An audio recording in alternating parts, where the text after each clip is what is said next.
Well, hello there. You are listening to Nellyville, the podcast.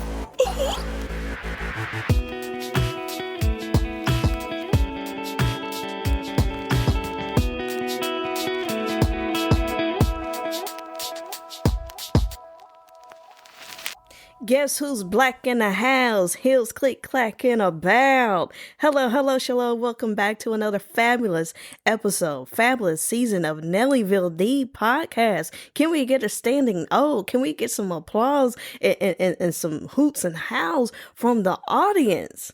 Guys, we have made it to season 10. This is episode 1 of season 10. Oh, wow. I'm really out here dipping it and doing it. Really, I if for no other reason other than I love to hear myself yap. And it really is really no different than that. Can I be honest? Can I keep it at 100 up in here? I love to listen to myself talk, and you guys just eat it up. Look, I've never been one to not talk to myself. A lot of people will tell you, well, as you get older, you'll start to talk to yourself, but as long as you're not answering yourself. Look, I've been talking to and answering myself for as long as I can remember. Okay, I don't know if it's because I'm an only child. I don't know if it's because I have an old soul, old spirit. I don't know if it's because I'm from the South, borderline Midwest. I don't know.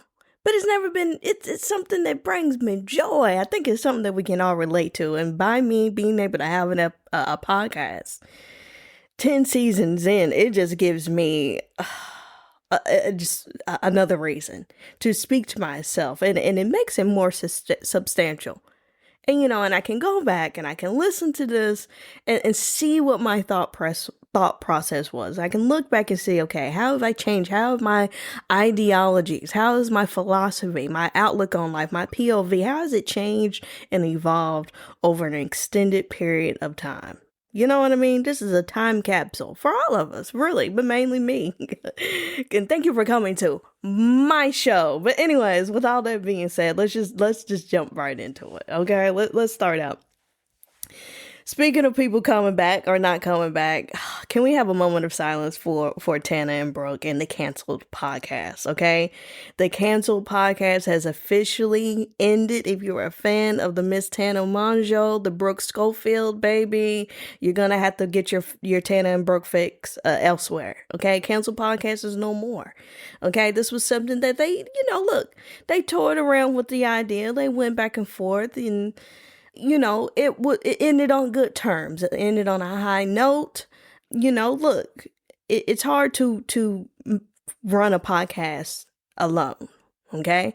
And the more people you have involved, the more personalities, it's just a lot. And it puts a strain on the friendship and also it can be something that holds you back from pursuing other things, depending on how much you have on your plate, okay? If you're doing a show every week, because it's one thing to do a YouTube video or TikTok, you can kind of stack up on that, but when you have a podcast, especially one that's really based off of pop culture and up-to-date current events, it kind of consumes your life. That's why a lot of podcasts you see, they come and go. The ones that are based off of keeping up with what's the latest, greatest, what's going on in the world, keeping up with an ongoing storyline. It consumes you because when you're not recording, you're editing, you're making, even if you have an editor, okay, you still have to approve the episodes. You have to, and then if you have guests, a lot of times you have to send that podcast out and make sure your guests approve everything that they said because, even though, you're talking, you said it, you can listen to a podcast right after you recorded it and not remember half of what you said. You could be listening and be like, wow, I said that.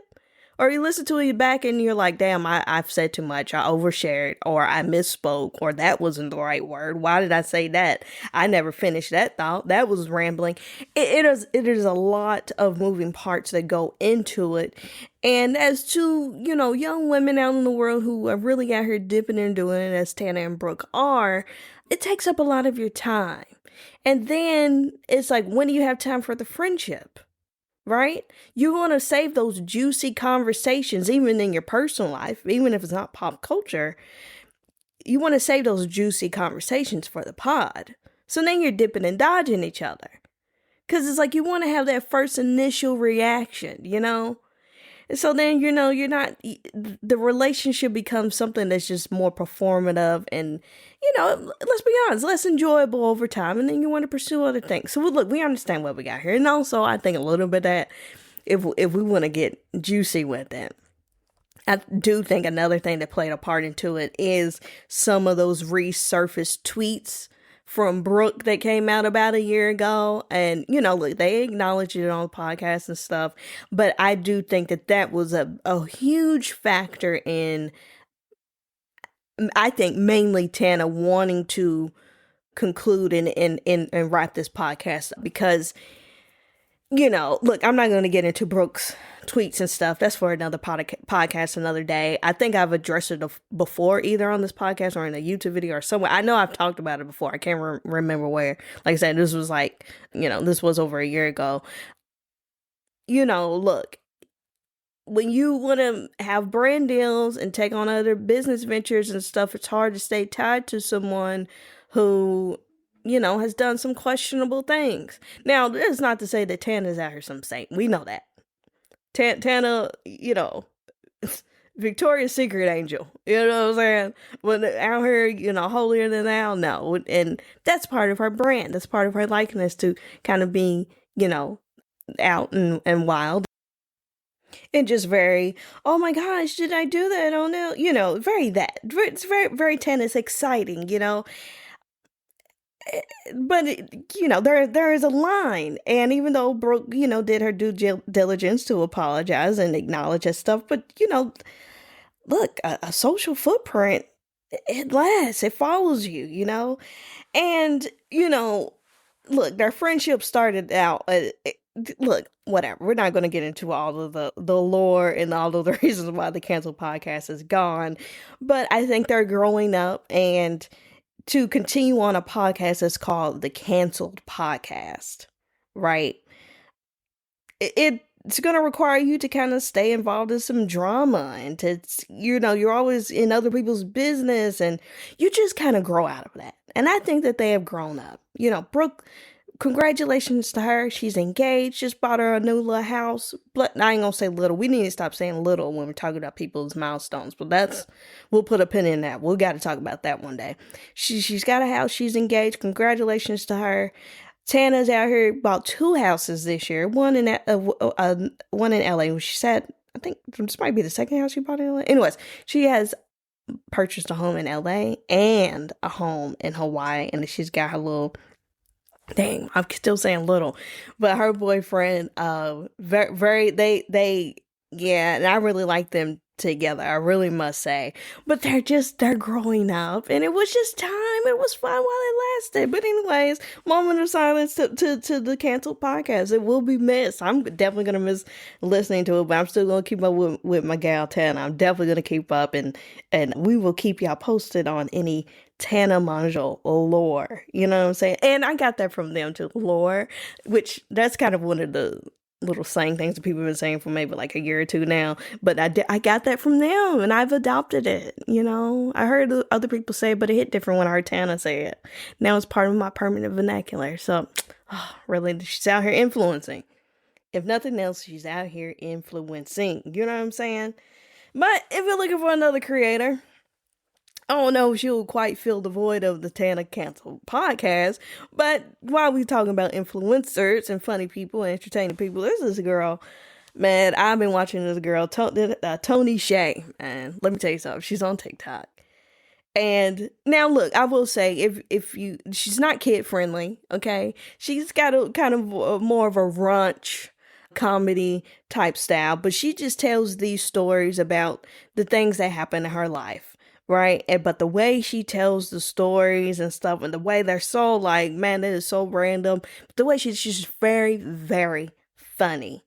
And so anyway, so Tony Shay, let me just tell you about this one really kind of got me. Tony Shay tells a story about how she's at Cane's. Y'all know Cane's, the chicken finger restaurant. I don't know if every state got it everywhere around the world. But anyways, it's a chicken finger restaurant. Real good, real good. Anyway, so she goes to this restaurant. She orders a whole bunch of food just for herself. Anyways, so while she's waiting for her food, she knows this guy, nice, handsome, nice looking guy or whatever. He had ordered some food too. So then she was like, dang, this man about to see me get all this food. I can't let this man think I'm about to eat all this food, even though I am. I gotta make up something. So anyway, so they both got their food, and the guy was like, man, that's a lot of food. What are you headed somewhere? And she said, I don't know why I said this. Why she's told him, oh, I'm handing it out to the homeless. Baby, the things that pop in our head when we on the line and trying to save face. But anyways, that's the story she went with. So anyways, they talking, they doing a little 1-2-1-2. That's something she always said, doing a little 1-2-1-2 in the parking lot. They talking. So while they stand out in the parking lot, here it come. Damn, speaking of Tana, a Tana alert just popped up on my phone. But anyways, sorry. So while they stand out in the parking lot, there's this little homeless man. And so the guy that she's talking to was like, oh, look, you can go ahead and get started right now. And Tony Shay is like, damn, man, I want to get my meal away, dog. But anyways, she ended up. So she gave the food to the homeless man or whatever, some of the food. And then so she was like, you know what? Look, that's okay. I still thinking to herself, okay, I still got some. Maybe I can stop somewhere, pick up something else, or I can go back in here after he walked off. So they kept talking. He was like, well, I could take some more of that food. I know some people who might need it. So she ended up giving a majority of her food away because she came up with this lie. And man, I was like, damn, imagine being so hungry. You know that food good. You know she wanted that damn food. You know her ass wanted that food. But what do you do? What do you do? You in too deep. You know what I'm saying? So, what do you do? Maybe go through a drive-through next time. Or maybe just be honest. You know what I'm saying? Man, this for me. Look, I don't know. But anyways, the needy got fed on that day. The homeless got fed on that day. Anyways, moving right along. Speaking of things to fill your time with the absence of the Cancel Podcast, can we talk about Mariah Carey for a second? Can we pivot to Mariah Carey for a second? She has a grunge album. Did we know about this? So I heard about this maybe a few weeks ago, maybe a month or two ago or something. She was doing an interview with, I'm trying to think, where did I first hear about it? Anyways, because I know she did an interview with SZA, the singer, SZA. So if you want to hear it, I know for sure she talks about it on there, but I think I found out about it somewhere else. But anyways, Mariah Carey, years ago, apparently recorded this grunge album under a different name. And I don't even know if it didn't get released at the time, but it way later got released under, a pseudonym, under a different name. But it's her. Imagine Mariah Carey doing grunge. Look, go ahead and listen to it. Go ahead and listen to it. There's been great reviews. If you want the specific, just look up Mariah Carey grunge, and I'm sure it will pop up. I wish I had the name written down for y'all, but I don't. Look, I'm not a professional. I'm not a journalist. I'm barely a podcast. I'm just a girl with a microphone and a dream. You know what I'm saying? I really like that the artists are out here showing their multi layers. In the machine, you get put in this cookie cutter and you get put into a mold, and sometimes your fans won't even let you break out. People come to you for something specific, and you feel like to stay on, you got to keep giving them that thing. And I guess Mariah Carey is Mariah. Mariah is at and has been at the point where she can do anything, and her lambs are going to support. They're going to show up. They are going to ooh and ah at everything. And I think she's proved, her icons is that she can be a little experimental and be open and do these things. Now, how would the trajectory of her career panned out if she would have released this grunge album years ago? Who knows? It's Mariah. I see a world where it could have worked. She took a pivot from the ballads and the more just general pop music that she started out with into hip hop and R&B, and that worked out really well for her, and she pretty much stayed in that lane. Can you go from hip hop and R&B to grunge? I don't know. But could she have gone from that pop to the grunge then to hip hop? Maybe. I don't know. But here we are. So do we think we'll get more grunge from Mariah? I would love to hear it.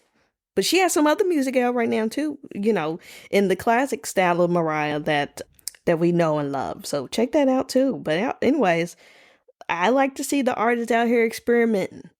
Whether it flops or not. I mean, you never know.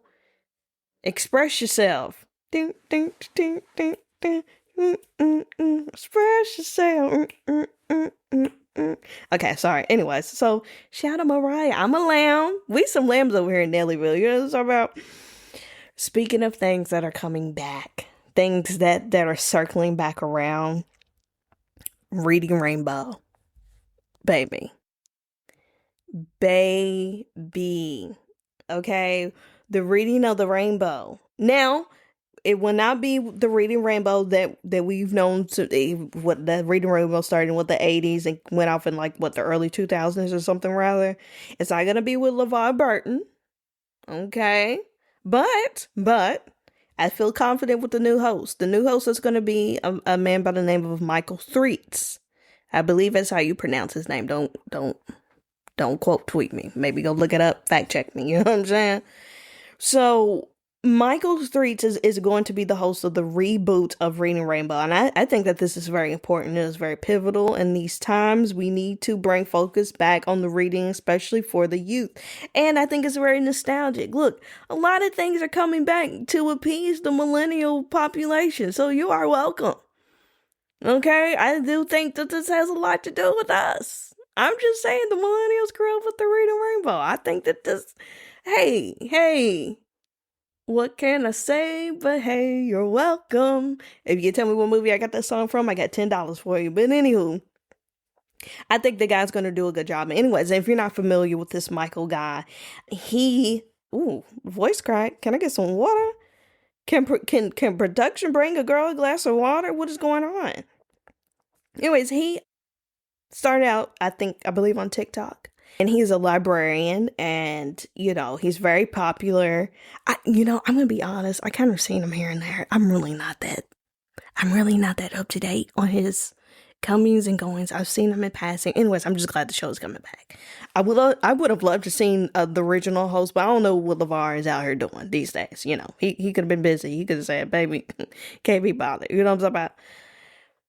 But anyways, I also think, and I don't know for sure, but I think they said that Michael is on the spectrum. And if he is, I think that is really, really great representation if he is someone who is outwardly, on the spectrum and showing people hey, very well. We just need representation. You know what I'm saying? And, black man. I believe he's black. He looks black. He's black passing. Person of color. He's brown. So, a winner's win. A winner's win. You know what I'm saying? So, anyway, shout out Reading Rainbow. I'm glad that that's coming back. And, tune in for your children or anyone who wants to be nostalgic. If you grew up with Reading Rainbow, if you had kids that watched it, tune in, support. Draw people back to libraries, support the libraries. Do not let your libraries leave your local neighborhoods, okay? Libraries do more than just rent out books. Okay? They help you fill out job applications. They offer just career advice and things. They help in the community. You can go there for certain legal documents, okay? If you need things notarized, if you need information about other things going on in your community or locally, they give free classes for kids, young adults, and adults. Okay, it's lots of activities, lots of resources, free internet, all these things. The internet libraries do a lot more than just have books. And if you're not familiar, I implore you, go to a few libraries in your area, you will be surprised. They have a lot more going on than you think. So thank you, Reading Rainbow, for coming back. The youth needs it. America needs it. We need this. We need it. Harn it. Anyways. Well, speaking of rainbows. Okay, so we were happy, but it's time to pivot. We need to have a conversation. Unfortunately, here in Texas, busted old Texas. Sorry.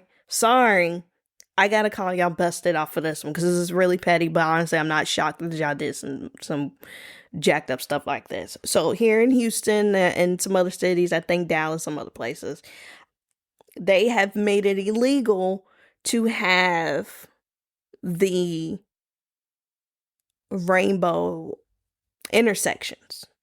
You know how you stop at the light and you have like the rainbow crosswalks and things, right?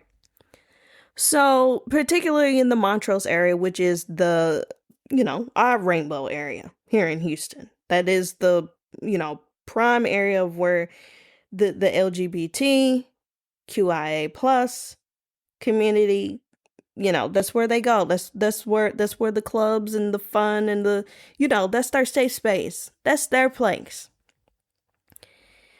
So they done scraped up the crosswalks and stuff, but you know what? Look. They want to sit up here and talk about what's a distraction. It's a safety hazard. Safety hazard to who? Them crosswalks have been rainbow since I moved here. I don't know how long it's been like that, but okay, I moved here in 2009. So it's been at least that long. Now all of a sudden it's a safety hazard? Yeah, right. Tell somebody, if you believe that, I got some land out in Florida I want to sell to you. It's jacked up.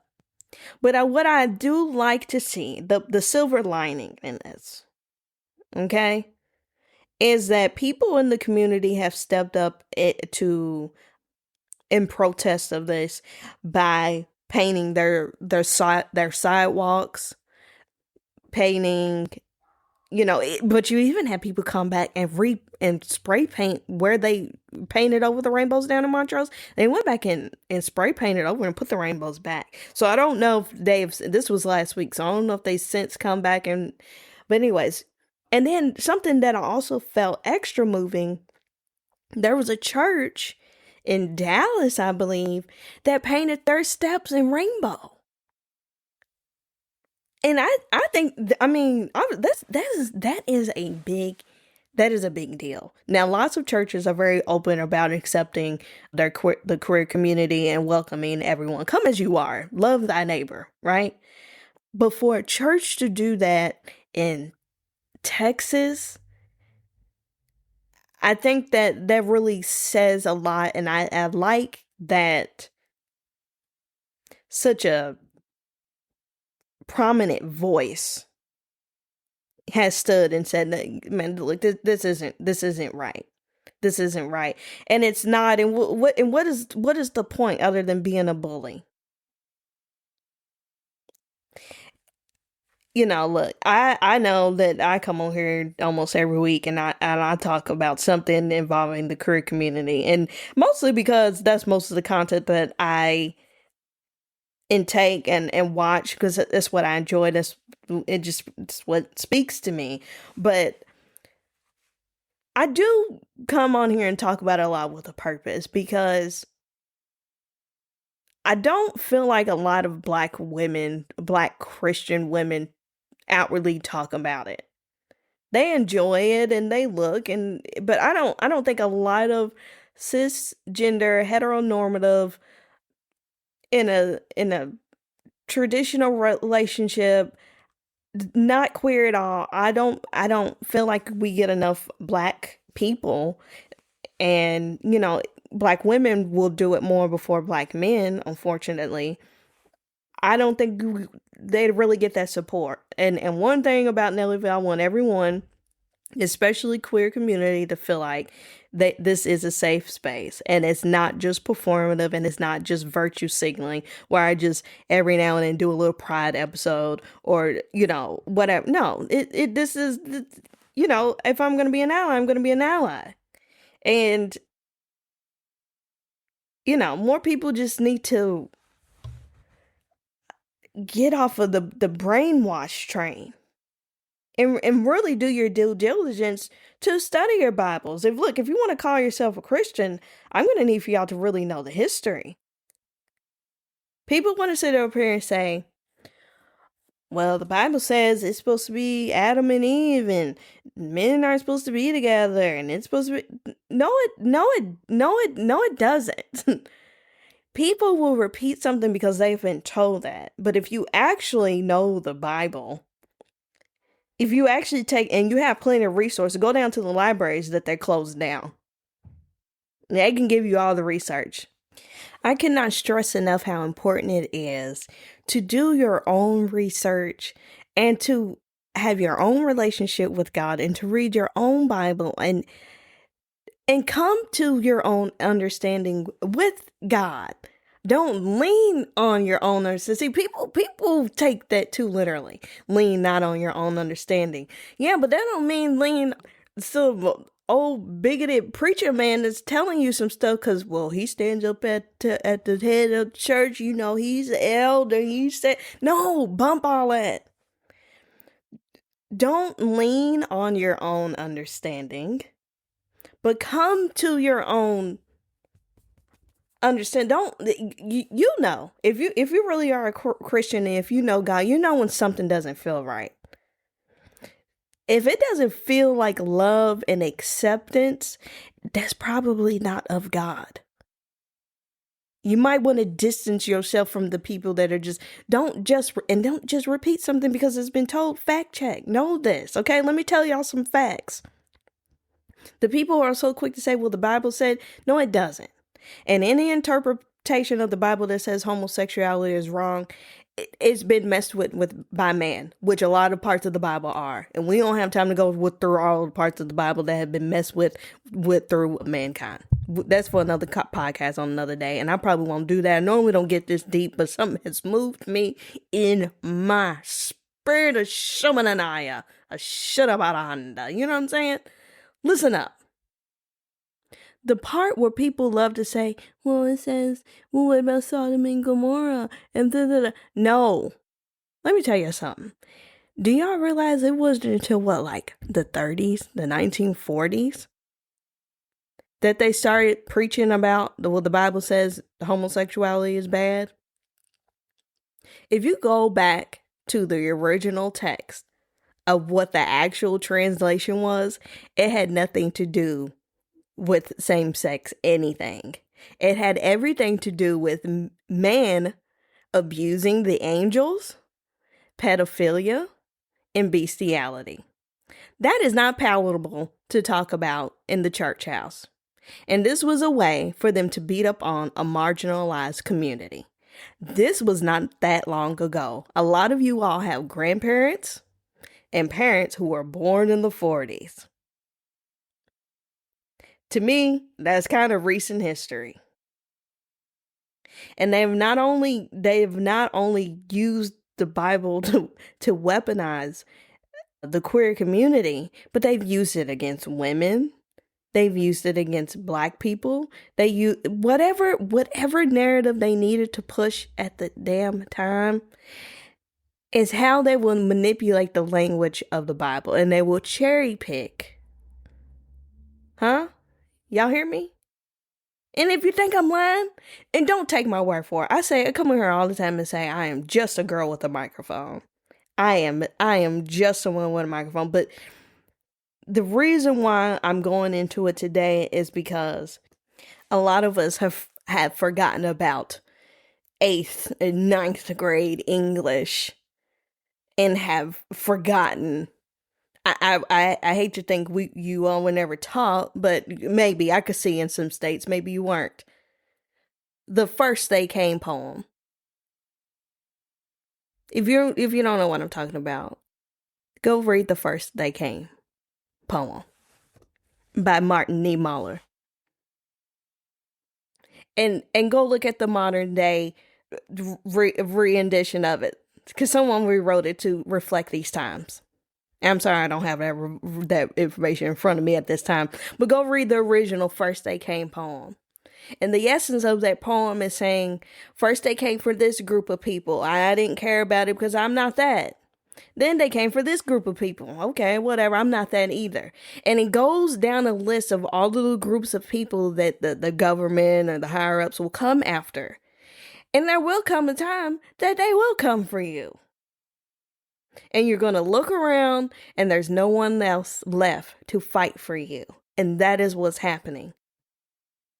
So right now, we have sat here and we watched them attack the trans community, and they've stripped everything away from them. They're kicking them off healthcare. They already kicked them out of the army, no pay. These people fighting for our lives, for our freedoms, for people like me and sit here and yap about nothing on podcasts. Kick them out. Now they're trying to take away their Second Amendment rights. The trans women, the small, very small part of the population who was the most abused, the most harmed. Now you telling them they can't. Now that you trying to say they can't go exercise their Second Amendment. Okay, cute. Now, which they've been doing. Now they're sitting up here attacking the gay community, trying to figure out how they can reverse their marriages being legal, scraping up sidewalks and stuff. Okay. You might be sitting here saying, well, I'm not black. Or, I'm not black. You might be saying, I'm not gay. Nobody in my family is gay. I'll pray for them. Whatever. Okay, fine. When they're done with them, if you don't think... Okay, now they're coming for women. Texas just passed a law last month. Check this out. And this is some disturbing stuff. They already came for women by taking away Roe v. Wade. Okay? Now, they have passed a law in Texas, and if you don't think that the rest of the states are going to follow suit, a bunch of these other red states will. Texas just passed a law last month where it is now legal for your attacker to sue you if a woman is sexually assaulted and she seeks abortion care. It is now legal for the attacker and the family to sue the victim for hundreds of thousands of dollars. For thousands of dollars, I think $100,000. And if you're sitting there trying to figure out what did you say that doesn't make sense, it doesn't. But I'm going to repeat it again. If you are a victim of SA and you seek abortion care, even if it's an immediate abortion pill, day after pill, or down the line you seek a more traditional abortion that because you've gotten pregnant from that tragedy. If the attacker finds out about it, it is legal, not only for the attacker, but also for the family of the attacker to sue that woman and sue the people who administer the care. Whether you order pills online, they're able to sue that company or the doctors or whoever. This is where we are. So you can keep sitting in your little bubble and saying, well, I don't really go out like that, so that could never be me. I'm not gay. None of my kids aren't gay. Okay. If you think they're not going to come for your black ass next, they already out here attacking all the Hispanic and Latino people. It's going to get to a point where you're going to look around and they will have come after all of your neighbors. And they're going to come for all of us. So even if it is not your journey, we still need to be stepping up and say, man, this is not right. This is not cute. This is not okay. Don't fall for the propaganda. They'll sit up here and tell you, oh, well, they teaching kids this in school. No, they're not. The only thing that they're teaching kids in schools about the queer community is that some people, look, age appropriateness, okay? Nobody's teaching kindergartners how to be trans or gay. No one's doing that. At most, they're providing representation because some people, some of their friends will have parents who are two dads and two moms. And because most people grow up with a mom and a dad, they're just simply saying, hey, some people have two moms, some people have two dads. That's it. No more, no further. I think that that's okay for young children. Because when you don't have representation, that's what leads to bullying.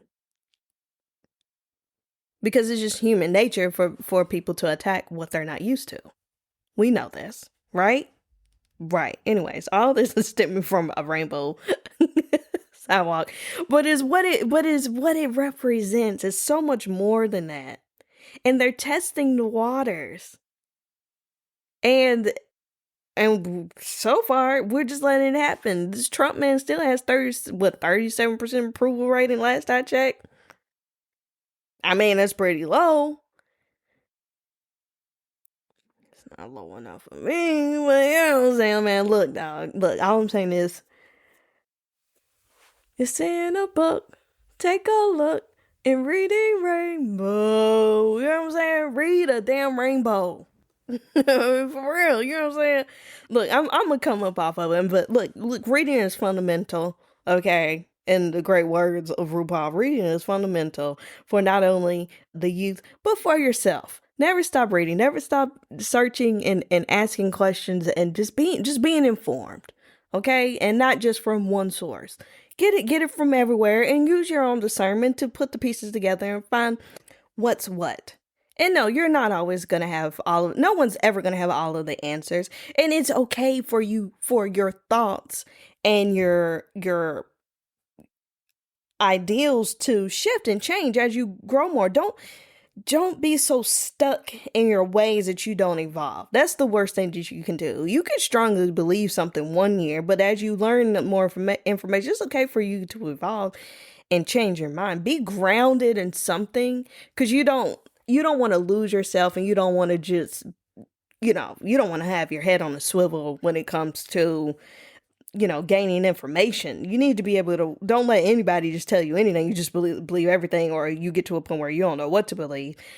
Just stay open to information.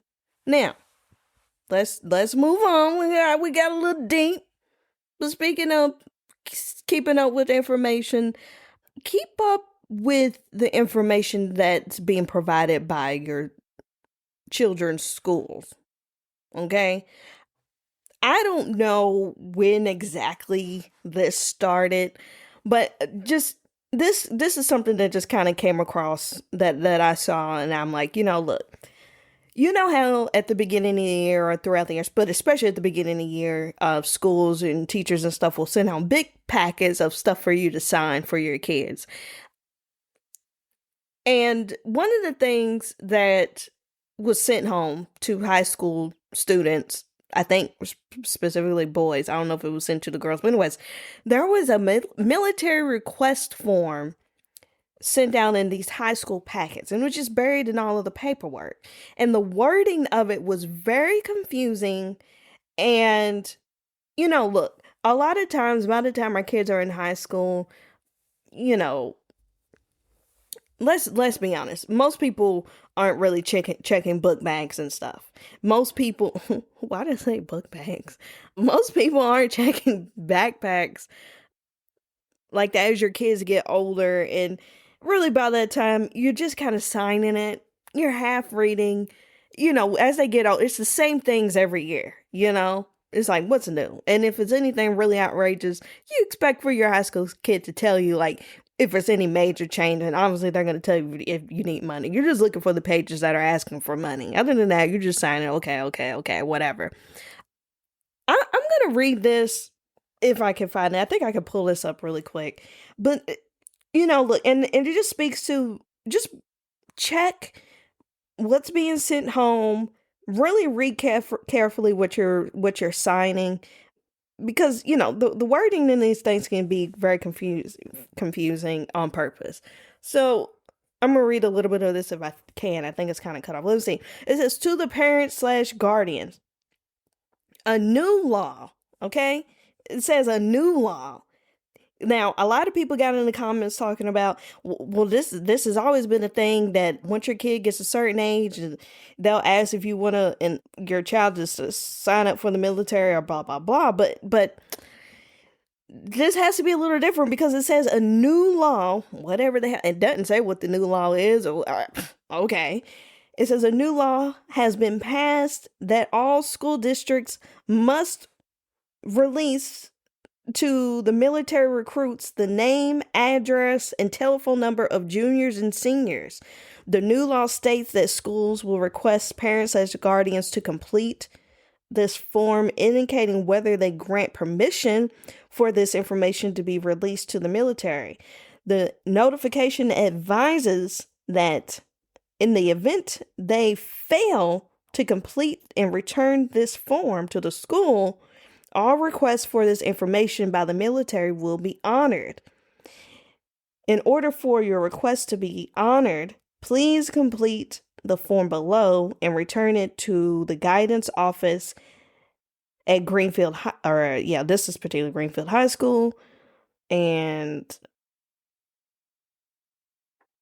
and then it says fill it out and return it to the guidance office only if you'd like your student opted out. So, do we already see the obvious issue with this here? You have this letter that's saying that we are going to send your junior and senior students' information to the military. If you don't want us to send it to the military, then you have to fill this out and give it to the guidance office. Okay, so most people are just going to glance over this and think that they need to sign up for it, and they're not going to sign it. And they're not going to turn it in. And what it is saying here, if you don't sign this and give it to the guidance office by a certain date, then we are automatically going to send your child's name, address, phone number, all their information to the military.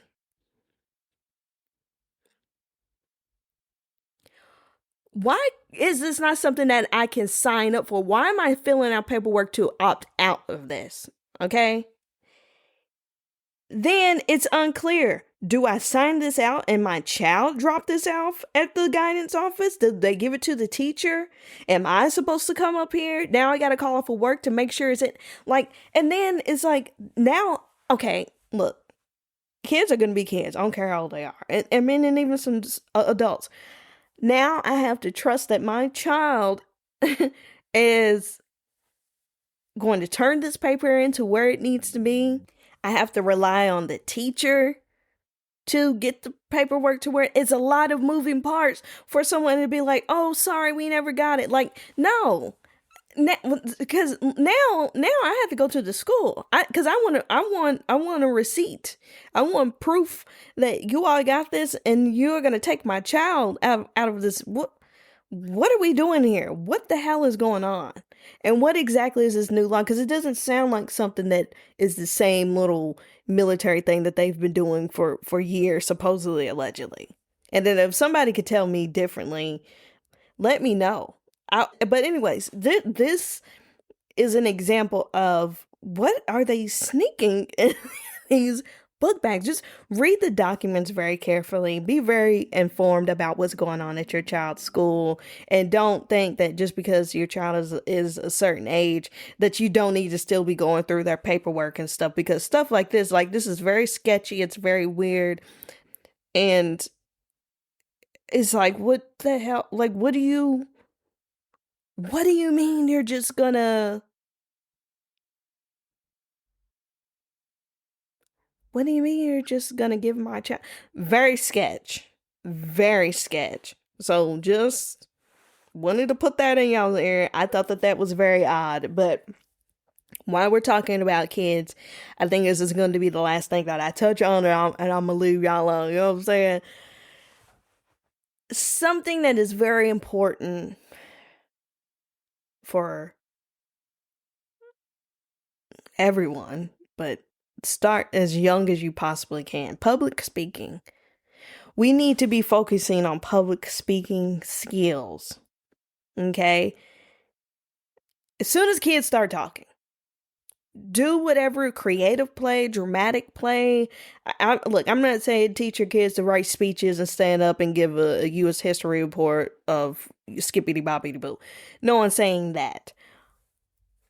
But playing games like charades or taboo or games that encourage you to stand up in front of a group, be it family or their friends or whatever, and having to speak out loud can really, really go a long way. A lot of times I hear people, and I'm gonna be honest, a lot of time boys tend to be a little, well, no, here's actually, I will say this. It seems like white boys and black girls are better about public speaking, standing up, doing projects, doing interviews, just even taking care of business on the phone. It seems like they have a little bit more confidence and a little bit more poise about their delivery. Being able to go into a room or go up to someone and being able to articulate yourself, have effective communication, be able to get your opinions out there or just hold a conversation is very, very important. I don't care how smart your child is. I do not care what kind of grades you have. I don't care what kind of degrees you have. If you are not able to sell yourself, if you're not able to go into a room and at least fake some type of confidence and speak in a way that you're not mumbling, when you're being clear and concise, when you're not rambling. I'm on a podcast, I can ramble, that's different. It is so important, and I fear it's becoming a lost art.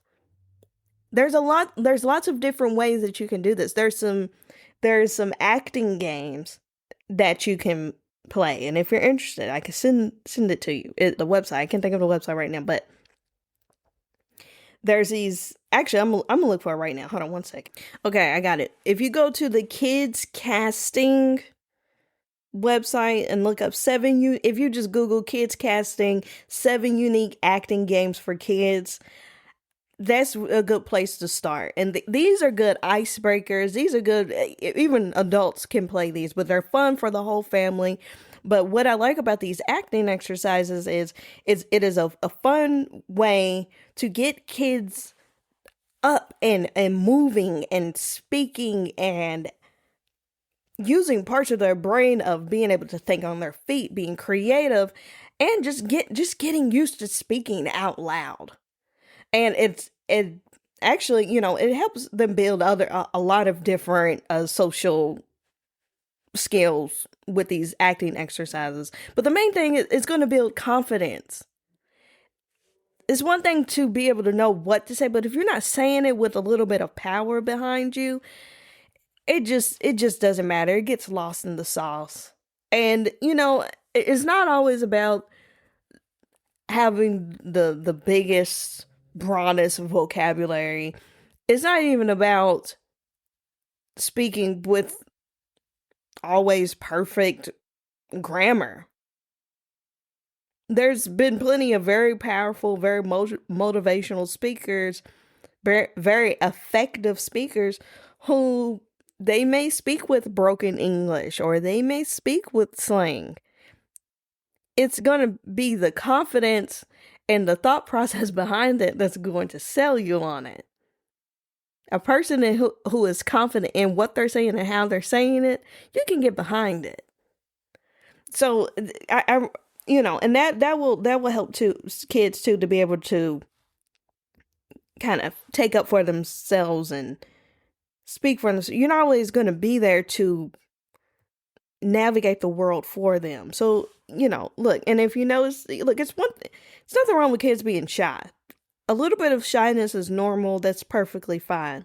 When the shyness creeps over into the lane of it's keeping your child from being able to make friends, or if you notice every time you go to a birthday party or something, they kind of just want to hang up under you. They don't want to engage with the other kids, or that you can tell where there's a line. There's nothing wrong with a child being cautious. Not everybody needs to be boisterous, loud, and like we don't need a bunch of woo personalities in the classroom. But when it matters, they need to be able to speak without having an anxiety attack. They need to at least be able to effectively give a speech in the classroom, or tell someone that they need help and be able to articulate what they need help with. Or just being able to stand out. It's a confidence thing. It's very important, and it's fun. So if we could all get on board with that, practice our public speaking. Okay, and adults too. It's never too late to practice these public speaking skills, right? It's not what you know, it's who you know. But if you know the right people, but you don't know how to talk to them, what good does that do you? Right? Let's support our local libraries. Let's support all communities and support each other. We all have something in common, even if it's just that we're humans. If that's the only thing we can come together on, so be it. Watch out for each other. Watch out for each other's kids. Be encouraging. You know what I'm saying? Each one, teach one. You learn something, you pass that along. Okay? Do a little more research on your Bibles, or whatever it is that you believe, or, get grounded. Figure out what your core values are and go from there. Okay, I think this was a great first episode of season 10. I feel really great about it. We got a little deep. We had a good laugh. Hey, what can I say? But hey, you're welcome. Okay, remember I asked you, what movie did that come from? I got $10 waiting for you. Okay. All right. Well, y'all take care. I'll catch y'all next week. Okay. Bye.